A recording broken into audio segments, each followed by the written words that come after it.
I can't do none of the things that I can do without the 5 people that sit at the table with me that help me make decisions. So make sure you keep the right people around you at all times.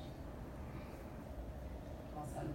Thank you guys so much. We're gonna open it up to questions, if that's okay. Does anyone have any questions or thoughts that they want to share with Will or Sasha? What school did you go to? I went to Archbishop Carroll High School, which is one of the top 8 Catholic schools in D.C., and I went to Morgan State University, which is in Baltimore, Maryland. Copiague High School in Long Island and MCCU, North Carolina.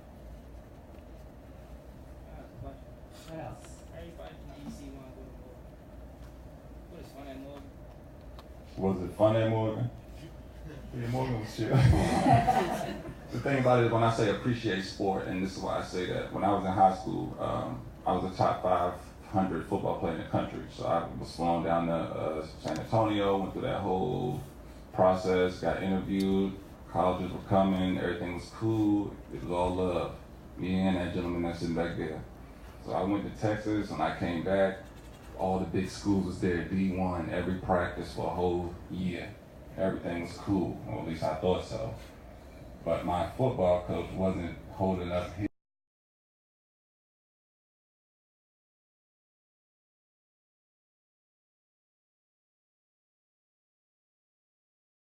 hands on those communities. One of the big things that we do every week is feed the homeless. That's big for us because, in a nutshell, we're all 2 weeks away from being homeless. I mean, it's a blessing to be able to get up every day and go to work, for your parents to be able to get up and go to work to provide for you guys. So when you're out there and you're playing a sport, don't take it for granted. Always give your best, because at the end of the day, it can be taken from you. And being able to feed the homeless in my community, with last year alone, it was 8,000 to 10,000 people homeless and hungry in DC. And DC is not a state, so it's not a very big place. So last year, the organization, we, with the kids at the YMCA's and the Boys and Girls Club, made 2,000 sandwiches. The 2,000 was important to us because that's 1/4 or 1/5 of the 8,000 to 10,000 in our city that's hungry.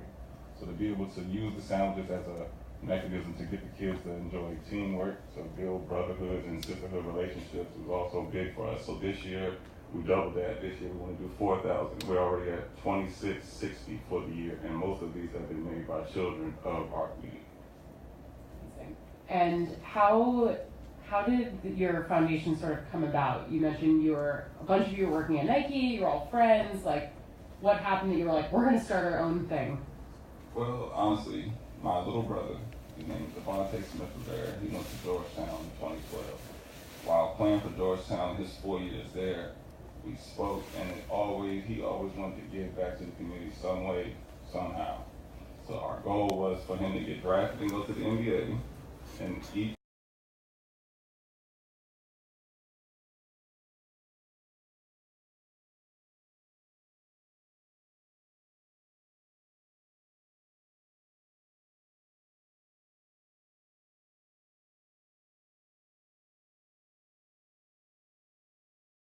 that's your sanctuary, that's your peace. So seeing kids once again hit me up like, yo, I'm trying to get to the gym. What I gotta do to get to the gym? What gym is open today? Who's training somebody today? Like, that feels good, because that lets me know that they're trying to work on their game, perfect their craft, and they're trying to be better people. They're not just looking for anything that they can do to just pass the time. They're trying to perfect their craft. So sport is a way for people to just come together to get ahead, basically. And that's important in inner city communities, because in DC, just 2 weeks ago, a little girl got shot sitting outside her front porch, 10 years old.